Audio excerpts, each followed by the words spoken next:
Okay. तो अब हम लोग ये वाला क्वेश्चन सॉल्व करेंगे, आज का last question. Pacific Atlantic water flow. तो बेसिकली इस क्वेश्चन में क्या है कि एक आइलैंड है, ठीक है ना, एक मैट्रिक्स टाइप का, एक स्क्वायर टाइप का एक आइलैंड है, जिसमें कि टॉप और लेफ्ट साइड में जो है पैसिफिक ओशन है, और राइट और बॉटम साइड में जो है अटलांटिक ओशन है, ठीक है। और इसमें ये ऐसा है कि ये जो आइलैंड है वो स्क्वायर टाइप का, ये तो पता चला। और फिर इसमें भी है क्या ना, वो सारे, वो जो आइलैंड है वो स्मॉल स्मॉल सेल्स में बटा हुआ है। उसको हिल समझ लो कि एक आइलैंड है वो हिल्स के हिल्स में बटा हुआ है, स्क्वायर टाइप के हिल्स में। तो और इसमें क्या लिखा हुआ है, क्या कि इस आइलैंड पे रेन होता है बहुत ज्यादा। तो किस हिल से मेरा पैसिफिक ओशन और अटलांटिक ओशन दोनों में पानी पहुंच सकता है, हमको उसका एक लिस्ट बना के हमको रिटर्न करना है, ठीक है ना। जैसे कि इसमें फिर ये वाला हिल है, 5 नंबर का हिल। तो देखो, इसके लेफ्ट हैंड साइड में पैसिफिक ओशन आ गया और इसके बॉटम साइड में अटलांटिक ओशन आ गया। तो इसका पानी दोनों में चले जाएगा। फिर उसके बाद फिर ये 7 वाला है।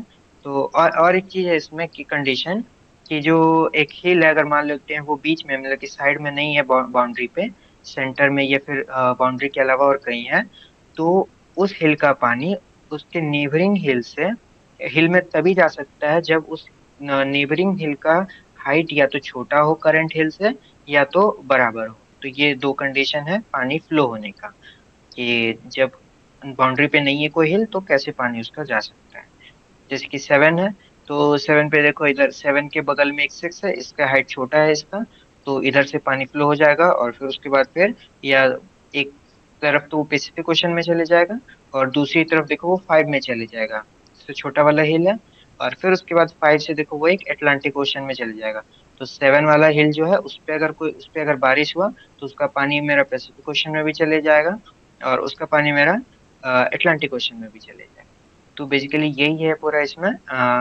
इस क्वेश्चन में मांगा गया हम लोग से कि ये जो भी हिल है जिससे पानी फ्लो हो सकता है पैसिफिक और अटलांटिक दोनों में, उन सब का हमको इंडेक्स रिटर्न करके दो, मतलब कि उसका रो नंबर और कॉलम नंबर का एक एक लिस्ट होना चाहिए, जिसमें कि रो और कॉलम होना चाहिए सारे हिल्स का, ठीक है ना।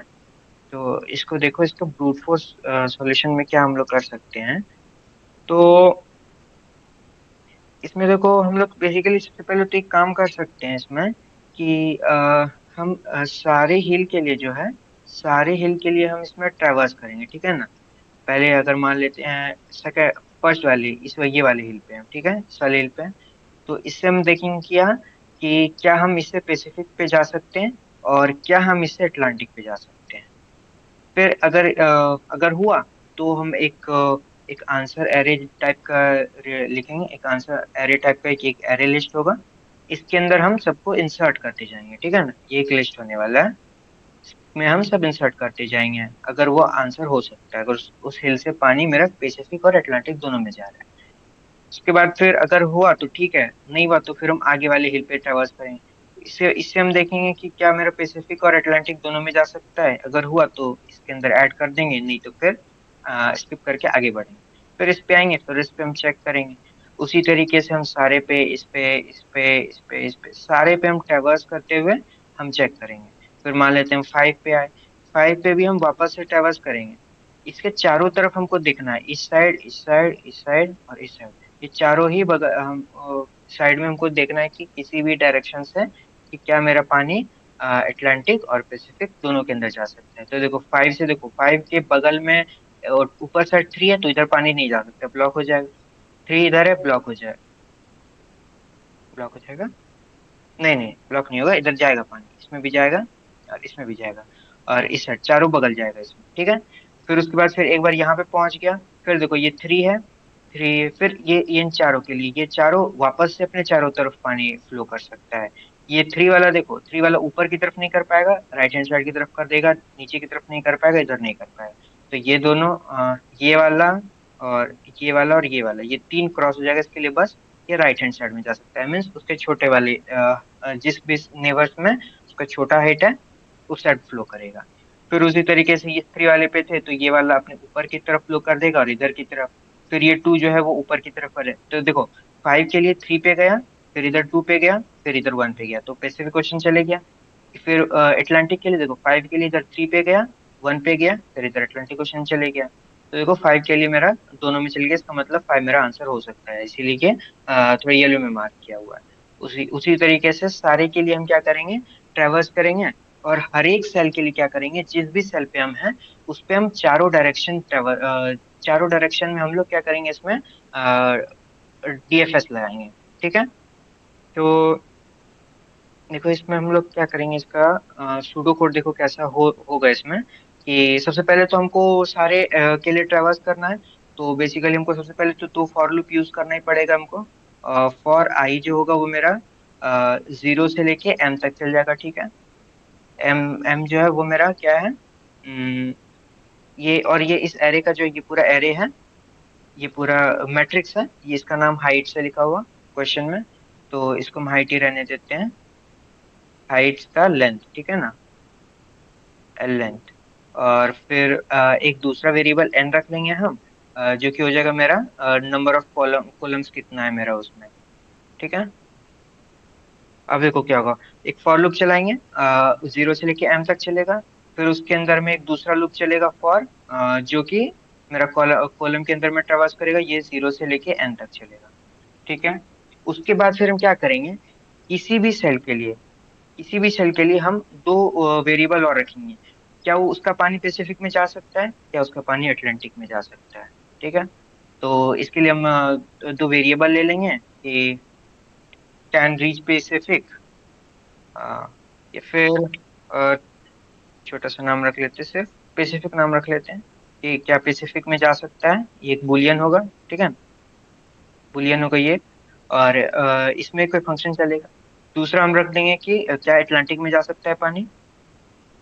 ठीक है। और इस ये भी कोई फंक्शन चलाएगा। और उसके बाद फिर हम कंडीशन, फिर हम चेक कर लेंगे कि क्या, इफ क्या मेरा पैसिफिक और साथ में क्या अटलांटिक, क्या दोनों में मेरा पानी जा पा रहा है। अगर दोनों में मेरा पानी जा पा रहा है तो हम सीधा कर देंगे कि रिजल्ट में जो भी मेरा ये आंसर है रे, जो भी है आंसर लिस्ट या फिर रिजल्ट लिस्ट जो भी कहो, उसमें हम ऐड कर देंगे अपना इसका इंडेक्स। इंडेक्स हमको कैसा ऐड करना है, यहाँ पे देखो हमको एक लिस्ट चाहिए था। तो हमको जो एरे है, एरे के अंदर एक यूटिलिटी फंक्शन होता है एरेज क्लास के अंदर में, एरेज डॉट एज लिस्ट। हम इसमें से आई आई कॉमा जे को हम इसमें ऐड कर देंगे। ठीक है।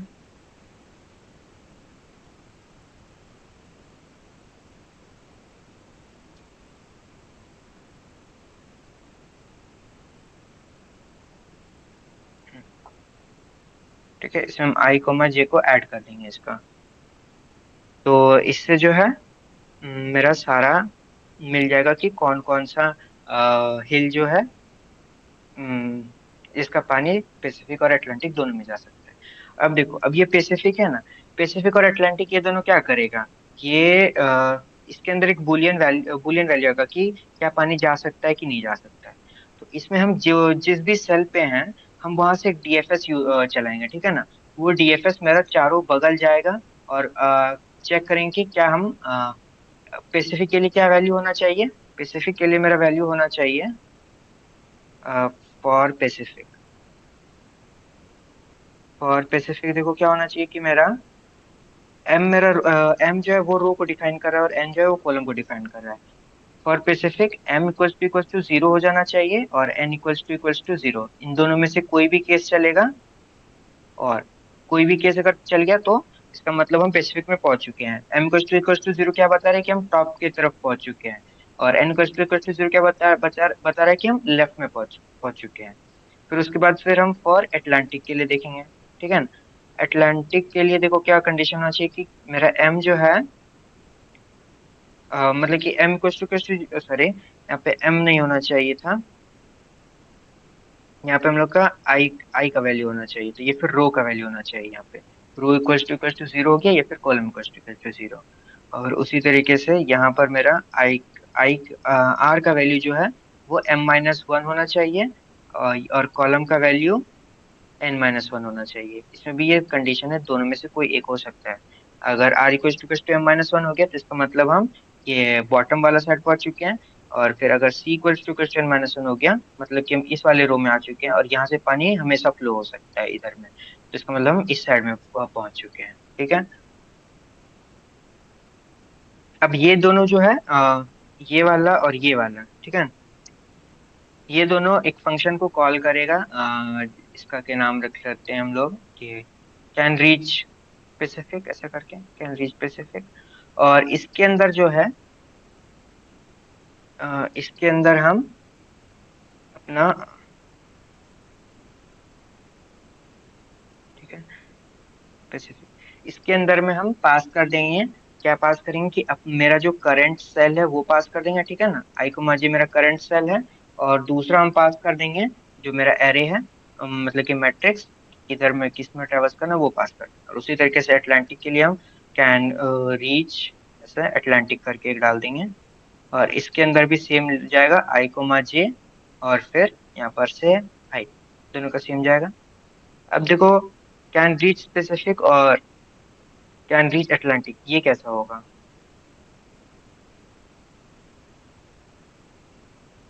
कैन रीच स्पेसिफिक, इसमें दोनों का कोड सेम ही रहेगा लगभग में, स्पेसिफिक पहुंचने का और अटलांटिक पहुंचने का। बस दोनों का बेस कंडीशन अलग हो जाएगा कि रिटर्न जब होगा ना, पैसिफिक के लिए मेरा कंडीशन क्या था, पैसिफिक के लिए मेरा कंडीशन था ये, और अटलांटिक के लिए ये। बाकी इस पूरा कोड डीएफएस का सेम रहेगा इसमें दोनों के लिए। तो कैनरी स्पेसिफिक में अंदर में जो भी वैल्यूज इधर से पास किए हैं वो सारा को इधर हम ले लेंगे, ठीक है ना। उसके बाद फिर इसका कोड इसके अंदर में क्या होगा, इसके अंदर में देखो, हम जो है ना सबसे पहले एक विजिटेड एरे नाम का अ, एक विजिटेड एरे बनाते हैं, ठीक है, जो कि मेरा बुलियन टाइप का होगा, बुलियन, और ये एक विजिटेड एरे होगा, ठीक है ना। इसका साइज कितना हो जाएगा मेरा, एम क्रॉस एन का हो जाएगा, न्यू बुलियन एम एन का हो जाएगा। ये क्या बताएगा कि कौन सा, जैसे कि हम स्टार्ट किए हैं मान लो 5 पे, ठीक है ना, तो हम 5 पे स्टार्ट किए, तुम ऊपर की तरफ जाएंगे, फिर ये वाला जो है मार्क हो जाएगा क्या, विजिट हो चुका है। फिर उसके हम राइट में जाएंगे, फिर ये मार्क हो जाएगा विजिट पे। अब देखो क्या होगा कि हम जब इस 4 के लिए जब हम वापस से करेंगे चारों बगल, तो देखो इधर इधर इधर चारों बगल करेंगे, तो अगर हम विजिटेड एरे नहीं रखते हैं तो देखो इधर से हम वापस से पीछे की तरफ आ सकते हैं। लेकिन मेरा इधर से तुम तुरंत अभी गए थे तो हमको इधर नहीं आना चाहिए था। तो, अगर हम लोग ऐसा नहीं करते ना तो ये एक इनफाइनाइट लूप में फंस जाएगा वो मेरा, और फिर कभी भी हम एंड पे पहुंच ही नहीं पाएंगे इसमें, तो इसमें स्टैक ओवरफ्लो ऑब्वियसली हो ही जाएगा। तो इसीलिए जो भी हम हिल पे पहुंच चुके हैं उस हिल को हम मार्क कर देंगे कि यहाँ पर हम पहुंच चुके हैं, ठीक है ना। उसके लिए ये एक विजिटेड एरे नाम का है ये वाला। और फिर उसके बाद फिर हम डीएफएस लगा देंगे इस पे, रिटर्न करवा देंगे यहाँ पे, return DFS on Pacific, DFS on Pacific, ठीक है। और फिर ये जो है पूरा जो भी डीएफएस का कोड होता है नॉर्मल, वही वाला डीएफएस का कोड ये पूरा चलने वाला है इसके अंदर में। इसके अंदर एक तो मेरा करंट सेल है वो दे देंगे, एक हाइट दे देंगे जो मेरा है, और दूसरा इस विजिटेड एरे को दे देंगे, ठीक है। और फिर ये रिटर्न हो जाएगा। और फिर ये क्या है, ये नॉर्मल डीएफएस है, बस उसके अंदर में एक कंडीशन होगा, वो हम लोग जब कोड लिखेंगे उसमें हम लोग देख लेंगे।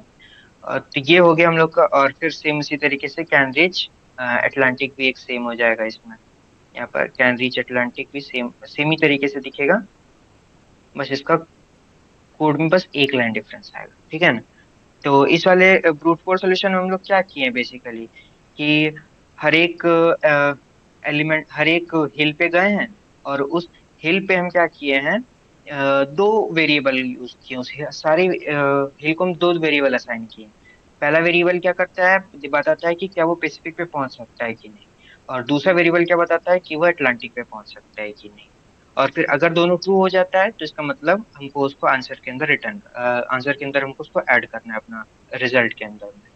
और फिर बाकी इधर क्या किया, वो उन दोनों वैल्यू का, उन दोनों वेरिएबल का वैल्यू पता करने के लिए हम एक फंक्शन चला दिए हैं। वो फंक्शन क्या कर रहा है, उस सेल के ऊपर में डीएफएस लगा रहा है, जो भी सेल है उसके ऊपर डीएफएस लगा रहा है। और डीएफएस में हम कंडीशन क्या क्या रखेंगे, उसमें 3 कंडीशन रहेगा। हम लोग का डीएफएस के लिए, फॉर डीएफएस तीन कंडीशन रहेगा हम लोग का। पहला रहेगा कि नेबरिंग हिल जो है, ठीक है, नेबर हिल जो है उसका साइज छोटा या इक्वल टू होना चाहिए करंट हिल से, ठीक है ना।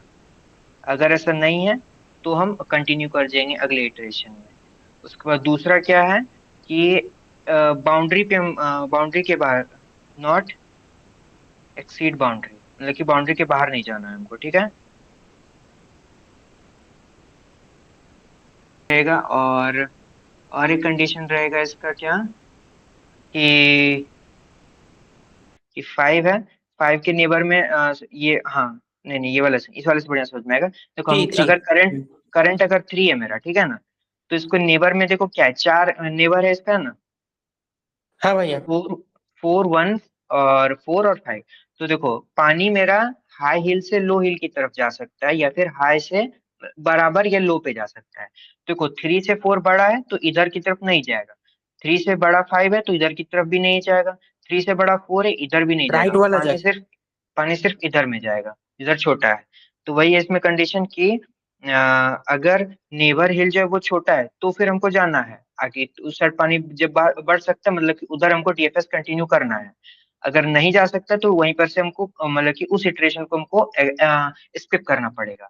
फिर अगर बाउंड्री एक्सीड कर गया है, जैसे कि ट्रेवर्स करेंगे तो उसमें आई और जी यूज करें ना, अगर आई और जे मेरा बाउंड्री एक्सीड कर गया तो भी हमको रिटर्न कर जाना है, ठीक है। और तीसरा कंडीशन क्या है कि अगर वो विजिटेड है, मतलब कि अगर जिस पे हम पहुंच चुके हैं, जैसे कि इस वाले कंडीशन में था ना कि इधर 3 से गए, सॉरी, 5 से 3 गए, 3 से 4 गए, फिर 4 से वापस अगर 3 की तरफ आना चाह रहे हैं हम लोग, या फिर जिधर था 5 से 3 गए वापस 3, तो अपने चारों बगल कॉल करेगा ना, तो वापस हम 5 पे ना जाए, उसके लिए हमको बाकी कंडीशन लगाना पड़ेगा। क्या कि इफ अगर विजिट हो चुका है, इफ विजिटेड, रोको मकॉलम अगर विजिट हो चुका है तो भी हमको रिटर्न कर जाना होगा, ठीक है ना। तो बेसिकली ये तीन कंडीशन हमको डीएफएस करने समय अगर ध्यान देना है, अगर ये तीनों सही है तो फिर हम आगे और डीएफएस बढ़ा सकते हैं उस वाले इटरेशन के लिए, ठीक है। तो इसका बेसिकली पहले, सबसे पहले तो हम लोग कोड देखते हैं, उसके बाद फिर और, तो देखो सबसे पहले तो हम इसमें जो है ना दो वेरिएबल बना लेते हैं, ठीक है ना, जो कि मेरा रो और कॉलम कितना है वो बता देगा, ठीक है। एम दे देते हैं हम,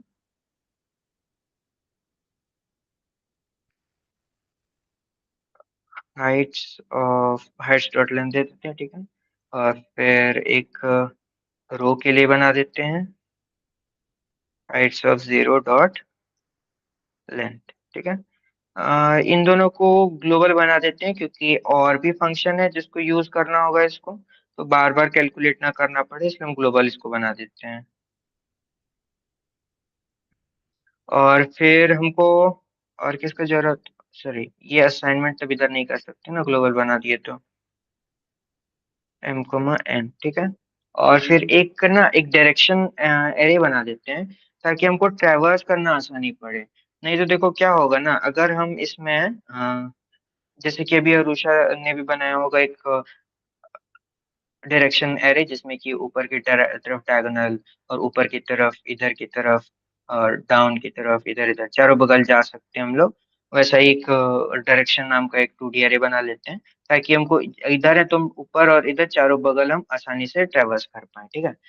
अगर नहीं करते हैं तो फिर हमको मैनुअली बाद में करना पड़ेगा, ऐसे हम लोग बस डायरेक्टली यूज कर सकते हैं इस एरे को, तो वो ज्यादा इजी पड़ेगा, इसलिए बनाना ही सही रहेगा।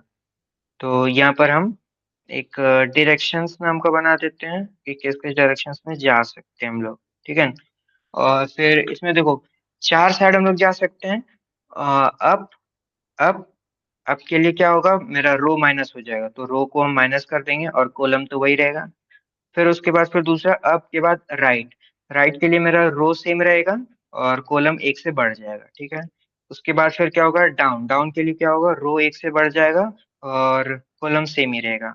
उसके बाद फिर क्या होगा, लेफ्ट की तरफ, लेफ्ट की तरफ के लिए क्या होगा, मेरा रो सेम रहने वाला है और जो कॉलम होगा वो एक से डिक्रीज हो जाएगा, ठीक है।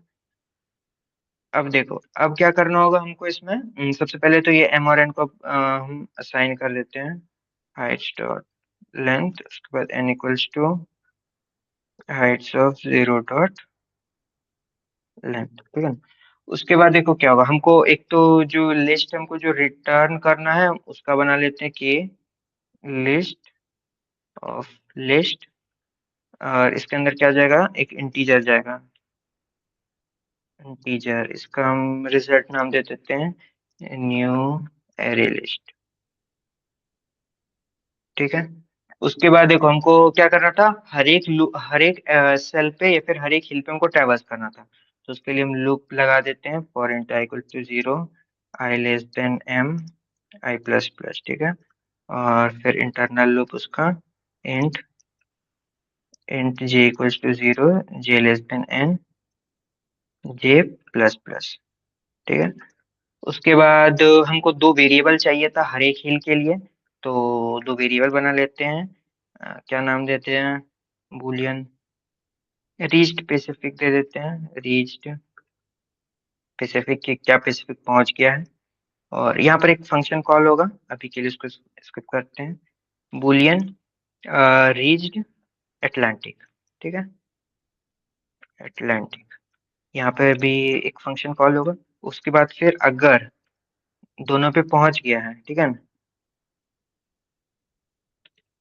अगर वो दोनों जगह पे पहुंच गया है तो हम इसको अपने आंसर में यूज कर लेंगे, result dot add arrays dot as list, और इसके अंदर क्या हम पास करेंगे, आई कोमा जे को अपना पास कर देंगे।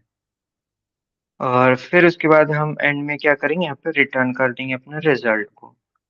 अब देखो, अब इसमें क्या होगा, इसमें कॉल करेगा कैन रीच स्पेसिफिक, ठीक है। और इसको हम अपना हिल का लोकेशन दे देते हैं और हाइट्स का एक्सेस दे देते हैं, ठीक है। और सेम तरीके से एक इसका भी बनेगा, इसके अंदर में कैन रीच अटलांटिक, ठीक है, कैन रीच अटलांटिक, हाँ। अब इन दोनों का बना लेते हैं कि ये दोनों कैसा बनेगा। सबसे पहले तो एक बूलियन, ये दोनों बूलियन रिटर्न करेगा इसमें, तो बूलियन कंट्रोल बी, इसके अंदर में क्या क्या आएगा, एक तो इंट रो आएगा, ठीक है ना, आई क्या है, रो है, इंट कॉलम आएगा, और दूसरा इंट इंट हाइट्स आएगा, ठीक है। ये एक 2D एरे है, नहीं 2D एरे। अब देखो, अब इसके अंदर में क्या बनाना होगा हमको, हर एक वेरिएबल के लिए, मतलब कि हर एक सेल के लिए, हर एक सेल या हर एक हिल के लिए हमको एक विजिटेड एरे मेंटेन करना पड़ेगा अपना। वो क्यों मेंटेन करना पड़ेगा, ताकि हम वापस से घूम के उसी वाले, जो हम जहाँ से निकले हैं वहीं पे हम वापस में पहुंच जाएं, उसके लिए हमको एक मेंटेन करना पड़ेगा इसमें एरे। तो बूलियन, ये भी एक 2D होगा क्योंकि जितना बड़ा मेरा आइलैंड है उतना बड़ा हमको ये विजिटेड एरे बनाना पड़ेगा, visited array new Boolean mn का, ठीक है। अब उसके बाद फिर हम क्या करेंगे, रिटर्न कर देंगे, क्या करेंगे, रिटर्न डीएफएस हम रिटर्न करने वाले हैं। किस पे, उस पे हम जो भी सेल है उस सेल पे हमको डीएफएस लगाना पड़ेगा। तो डीएफएस स्पेसिफिक अगेन, इसको हम लोग और छोटा कर सकते हैं, तो मतलब कि अभी के लिए दो डीएफएस हमको यूज करना पड़ेगा, पैसिफिक और अटलांटिक दोनों अलग अलग के लिए, क्यों, क्योंकि दोनों का बेस कंडीशन अलग है डीएफएस के लिए। लेकिन इसको हम लोग एक वेरिएबल यूज करके दोनों को एक ही में डाल सकते हैं। वो वेरिएबल क्या होगा ना, हम पास कर देंगे कि क्या ये पैसिफिक के लिए हम कर रहे हैं या फिर हम ये अटलांटिक के लिए कर रहे हैं, तो उससे हम लोग का बेस कंडीशन चेक करते समय हम देख लेंगे। तो वो एक कर सकते हैं हम लोग इसमें। इसमें सबसे पहले तुम इसको सेल दे देते हैं अपना कि कहाँ से स्टार्ट करना है डीएफएस। उसके बाद फिर जो मेरा हाइट है वो दे देते हैं, और दूसरा जो विजिटेड एरिया वो दे देते हैं उसका एक्सेस, ठीक है। अब फिर इसको हम लोग बना लेते हैं बूलियन डीएफएस स्पेसिफिक, इसके अंदर भी हम इसको यूज कर लेते हैं, मतलब सबको आर्ग्यूमेंट इंट कॉलम देते हैं, ठीक है। और हमको हाइट्स देना पड़ेगा, अच्छा yes, हाँ ठीक है। उसके बाद फिर एक विजिटेड एरे, विजिटेड एरे, ठीक है। और इसके अंदर देखो अब हमको क्या करना पड़ेगा ना, इसका बेस कंडीशन क्या था मेरा, पेसिफिक के लिए हम कर रहे हैं तो पेसिफिक का बेस कंडीशन क्या था कि डीएफएस बेस कंडीशन क्या था, रो जीरो होना चाहिए या फिर कॉलम जीरो होना चाहिए। ठीक है, तो इफ अगर रो मेरा जीरो के बराबर हो जाता है, ठीक है ना, या फिर कॉलम मेरा जीरो के बराबर हो जाता है, तो यहाँ से हम कर देंगे रिटर्न ट्रू, हाँ मेरा इस हिल से पानी स्पेसिफिक ओशन में जा सकता है।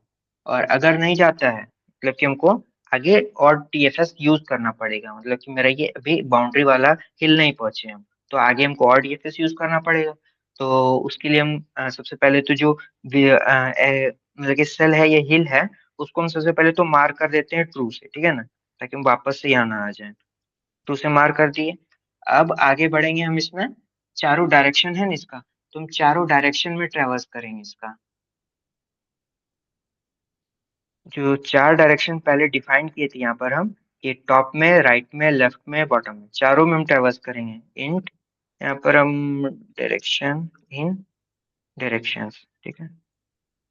और फिर इसके अंदर में सबसे पहले तो मेरा जो नेबरिंग मेरा रो होगा, मतलब कि न्यू रो जो बनेगा, तो न्यू रो या फिर नेबर नेबर रो डाल देते हैं, नेबर रो, ठीक है ना।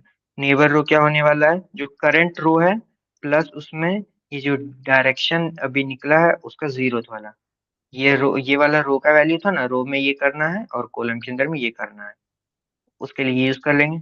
उसके बाद फिर इंट नेबरिंग कॉलम, उसका क्या बनने वाला है, column plus direction of one, ठीक है। तो ये मेरा क्या हो गया, सबसे जो भी नेक्स्ट रो, मतलब कि नेक्स्ट सेल पे हम जाने वाले हैं, उसका ये है लोकेशन, ठीक है ना, वो बना लिए हैं। अब हमको चेक क्या क्या कंडीशन था इसमें, क्या तीन कंडीशन था ना टीएफएस के लिए। नेबर हिल जो है वो मेरा छोटा नहीं, छोटा या बराबर नहीं चाहिए, मतलब कि रिटर्न करने के लिए क्या मतलब कंटिन्यू की हमको स्किप करने के लिए क्या था कि बड़ा होना चाहिए, ठीक है ना। तो सबसे पहले तो होगा क्या कि इफ अगर हाइट्स ऑफ जो नेबर रो है, नेबर रो, नेबर कॉलम, ठीक है, अगर वो बड़ा है, बड़ा है तो हमको क्या होगा, कंटिन्यू करना पड़ेगा, ये वाला इटरेशन नहीं चला सकते हम, मेरे को ये काम का नहीं है, क्योंकि उधर पानी नहीं जाने वाला, तो हम चला के क्या करेंगे उधर डीएफएस यूज करके, तो इसको कंटिन्यू कर जाना है। फिर दूसरा कंडीशन क्या था कि एक्सीड नहीं होना चाहिए बाउंड्री को, तो बाउंड्री एक्सीड कौन करवाएगा, ये जो नया लोकेशन बना है वो करवाएगा। तो नेबर रो जो है वो एक तो छोटा नहीं होना चाहिए मेरा जीरो से, या फिर जो कॉलम है नेबर कॉलम, वो नहीं छोटा होना चाहिए जीरो से, या तो नेबर को रो जो है वो बड़ा या इक्वल टू नहीं होना चाहिए इससे एम से, ठीक है ना, एम ये रो का।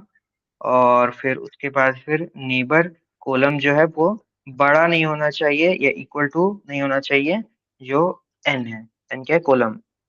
ये अगर है तो फिर यहाँ से हमको कंटिन्यू कर जाना है, मतलब कि हम बाउंड्री के बाहर जा चुके हैं, उधर है ही नहीं हिल, तो हम जाके क्या करेंगे आगे।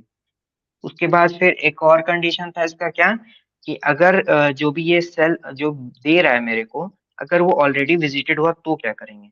इफ ऑलरेडी विजिटेड है वो, ठीक है ना, नेबर रो अगर वो ऑलरेडी विजिटेड है, तो फिर मेरे को कोई काम नहीं है उधर जाने का, तो यहाँ पर से हम इसके लिए भी हम कंटिन्यू कर जाएंगे, मतलब कि अगले इटरेशन में मतलब कि अगले डायरेक्शन में चेक करो, मान लो ऊपर वाला अगर तीनों में से किसी एक में चल जाता है, ये तीनों कुछ चल जाता है उसमें, तो वो इटरेशन कंटिन्यू हो जाएगा, राइट की तरफ जाएंगे। राइट वाला भी मान लो अगर हो जाता है तो बॉटम में जाएंगे, बॉटम भी अगर हो जाता है तो लेफ्ट में जाएंगे, अगर किसी भी तरफ नहीं जा पाएंगे, आगे डीएफएस बंद हो जाएगा। आगे डीएफएस बंद हो जाएगा, तुमको लास्ट में एक रिटर्न करना पड़ेगा फॉल्स की इधर, अब यहाँ से आगे नहीं है, ब्लॉक हो चुके हैं, पानी नहीं जा सकता है। और फिर अगर ये तीनों नहीं चलता है, तो फिर हम उसके बाद फिर क्या करेंगे, आगे डीएफएस और हम लगाएंगे, डीएफएस स्पेसिफिक पे ऊपर में लगा देंगे। और इस बार हम क्या करेंगे, न्यू रो और जो न्यू कॉलम है ना, न्यू रो और न्यू कॉलम, उसके साथ में हम इसको पास करेंगे HIGHT, और यहाँ पे विजिटेड, इसके साथ में पास करेंगे। और ये क्या देगा, ये भी एक बूलियन है होने वाला है, तुमको अगर ये ट्रू है मतलब कि हाँ आगे डीएफएस पॉसिबल है, तो जाके हम, अगर ये डीएफएस हो गया तो मतलब कि रिटर्न ट्रू करेंगे यहाँ पर हम। और अगर नहीं होता कुछ भी, तो फिर यहाँ से हम रिटर्न कर देंगे फॉल्स। ठीक है। अब सेम कहानी जो है मेरा एटलांटिक के लिए भी होने वाला है। बस इसमें हमको डिफरेंस क्या करना था, बस इसमें डिफरेंस होगा ये वाला पार्ट कि रो जो है वो m-1 होना चाहिए और कॉलम जो है वो n-1 होना चाहिए। ठीक है। बस ये डिफरेंस है इसमें, और बाकी कुछ भी डिफरेंस नहीं है। पैसिफिक अटलांटिक को बस चेंज कर देते हैं यहाँ पे, कैन रीच अटलांटिक, और ये जो अटलांटिक, और ये वाला जो है टीएफएस अटलांटिक को कॉल कर देगा।